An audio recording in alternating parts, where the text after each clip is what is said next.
Hello, I'm Divyashri Vavi, working as Assistant Professor in the Department of PCE, SJBIT. Today I will be discussing about how the AM waves are generated. The circuit that generates AM wave, we call it as an amplitude modulator. There are two types of modulator circuits. One is the square law modulator and the switching modulator. So both uses nonlinear elements, say for example diodes for implementation. Nonlinear devices has a nonlinear relationship between its current and voltage. Both are low power modulations. The general input output relationship between the nonlinear devices can be given mathematically as this one V is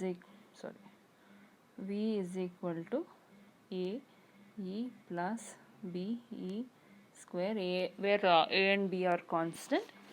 So according to the syllabus, we have switching modulator. Square law modulator is not in the syllabus, but to brief on the concepts of square law modulator.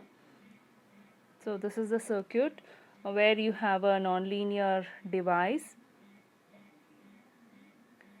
It consists of this nonlinear device, and you have a band pass filter and a carrier source and a modulating signal. Tuned circuit which is acting as a band pass filter. So the modulating signal and the carrier signal, they are connected in series. The voltage V1 what has been applied here, it is actually the sum of both the signals M of t and C of t, which is applied as the input for this nonlinear devices, say for example diode, or it can be a transistor. So after the application, when the nonlinear device is turned on, the V1 of t is applied to the nonlinear devices and it is turned on, and the output is passed on to the tank circuit. The LC tank circuit what you are seeing here, that acts as a band pass filter here, which is used to eliminate the unuseful terms of the modulation. So these are the three basic things. Let us get into the equations of the switching modulator, square law modulator.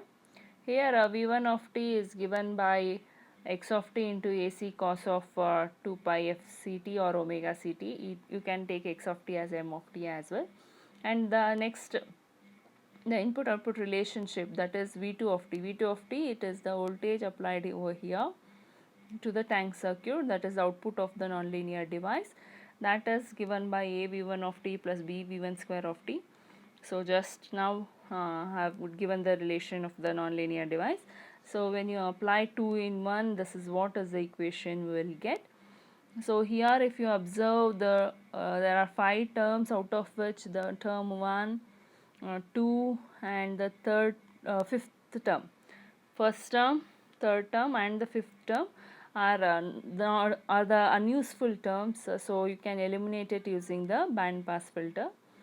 So this is what is the output of the band pass filter, which consists of two components centered at Fc with different amplitudes. So the square law modulator, it produces the AM wave. Next we have a switching modulator. This is the important concept you have to study according to the syllabus. So here the switching modulator is constructed using a diode. The modulating signal, that is x of t, and the carrier signal C of t, they are connected in series. So the output of, or you can say the input voltage, so the carrier C of t is connected in series with message signal. So sum of these two is passed through the diode. It is assumed that the amplitude of the carrier is very much greater than the input message signal. So on and off of the diode is determined by the carrier signal C of t. So what is V of 1 of t? V1 of t is equal to x of t plus C of t. So you can also write this as m of t plus AC cos 2 pi fct. So when we make assumption that C of t is very much, amplitude is very much greater than x of t, so here there is a few conditions, that is diode, we assume that diode is a ideal switch, it acts as ideal switch. So for a positive half cycle, when C of t is at the positive half cycle, the diode is forward biased, means diode is on. The output voltage V2 of t, it is equal to the input voltage V1 of t. This happens when C of t is greater than 0. The next condition is when C of t is negative. C of t is negative means for the negative half cycle of the carrier, diode is reverse biased. So diode is reverse biased means diode is off. So the output voltage is 0. So you can represent it as V of t is equal to V2 of t is equal to 0. So now therefore we can generally write the equation as V2 of t is equal to m of t by, this you will get after a series of operations. So this is the final equation what you will get. So how do we get this equation is the output load voltage, it actually it is like C of t when it is greater than 0, V1 is there, C of t when less than 0, 0 is there. So it is almost like a pulses, something like this. So the load voltage, it is periodically varying between, say this is 0 and this is V1 of t, the level of voltage. And it is equal to the rate that is equal to Fc, carrier frequency. So we'll assume that there is a function called Gp of t, which is like this periodic train pulses, which is of duty cycle equal to 1/2 of the cycle passed. Then after applying this and when we have odd harmonics, we will remove all these odd harmonics. So the final equation what we'll get is this one.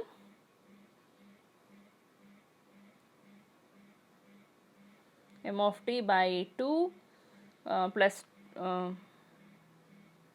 AC by 2 into cos omega t plus 2 pi so and so terms.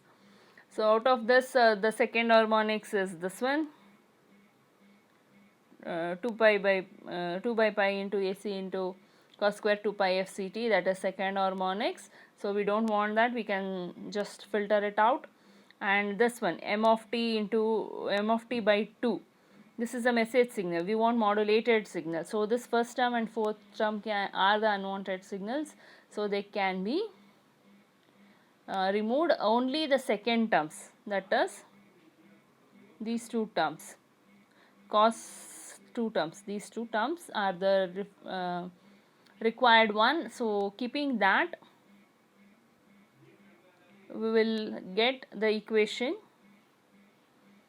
in terms of Ka. I'll write it over here. Ka is equal to 4 by pi AC. After filtering out the unwanted terms using band pass filter, this is what is the standard sensitivity, amplitude sensitivity we get. So this is about how we generate the modulated signal using the switching modulator.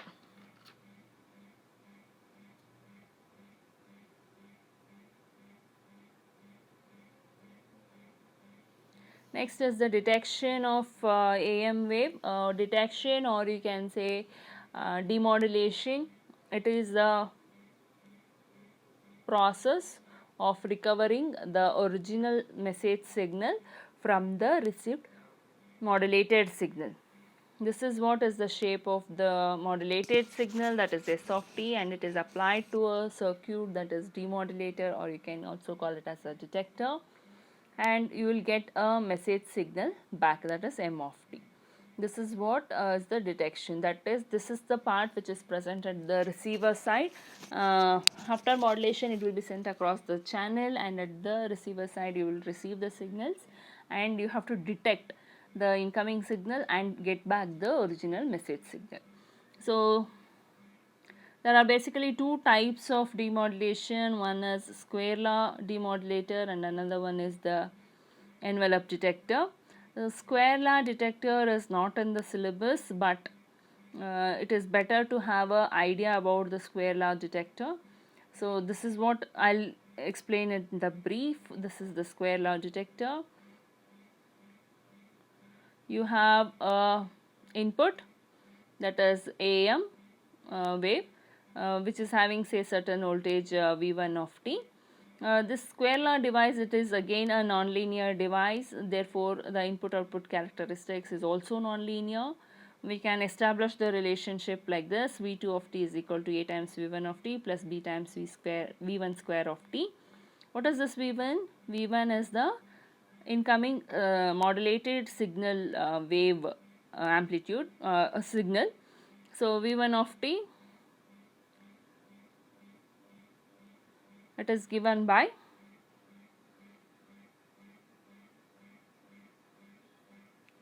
AC 1 plus Ka M of t into cos 2 pi fct. So when this incoming signal is passed on after substituting this V1 of t into V2 of t, after series of calculation you will get the output V2 of t with this equation. In this equation we need only the modulating signal. So the useful term here is AC square by 2 into 2 times of k. After series of things we can just use this. The useful terms is obtained by passing it through a low pass filter. Since the message signal is a low frequency signal, it removes all the unwanted signals. So you will get the output V of t is equal to M into B into AC square into X of t. So this is one method. The other method is the envelope detector. This is the actual topic in the syllabus. Envelope detector, it is a very simple and a very efficient way which is suitable for detection of an especially narrow band FM.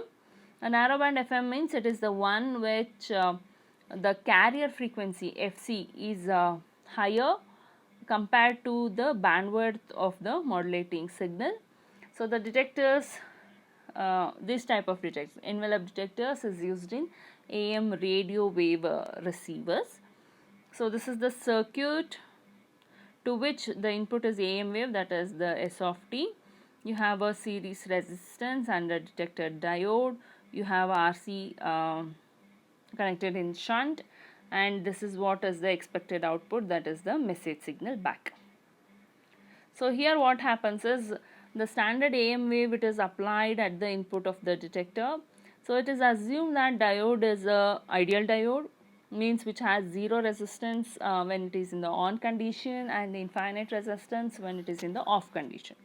And it is also assumed that applied AM wave, it is giving by a source having a certain internal resistance RC. That is the reason why we have taken RS.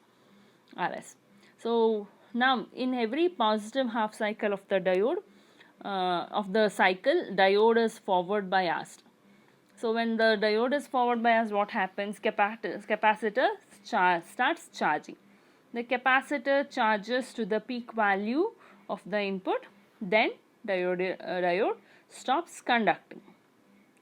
So when it reaches the peak, it starts conducting the capacitor, then it starts discharges through R between the positive peaks. So as a result, what happens? Only the positive half cycle appears across the resistor RL. The discharging process, it continues and the capacitor charges in the next cycle. So when the input signal becomes greater than the capacitor voltage, the diode conducts again and the process is repeated. So this is how it happens. When a diode is on, the capacitor will be charging this part, and when the diode is off, it is discharging, charging, discharging, charging, discharging, like this. Or you can say this: diode is on, diode is off, on, off, like this. So when diode is on, capacitor charges through the diode and RS. So capacitor discharges through R when diode is off. So here the charging time constant Rs into C, it should be very much short compared to the carrier frequency period, that is 1 by Fc. So you can write this as Rs into C, it should be very much less than 1 by Fc. So the discharging time constant R into C, it should be very much long enough so that the computer discharges slowly through the resistance R. The discharge time constant, it should not be too long also, as it will allow the capacitor to discharge the maximum rate of change of envelope. So the discharging rate, it should be between this state, 1 by W, where W is the maximum modulating frequency. So if you can see that this is the envelope produced, approximate output of the envelope detector. So in today's video we have understood what is the methods of generating and demodulating the AM signal. So rectifier diode detector concept is not in the syllabus, so we'll skip it and we'll directly move on to the DSBSC in the next video. Thank you.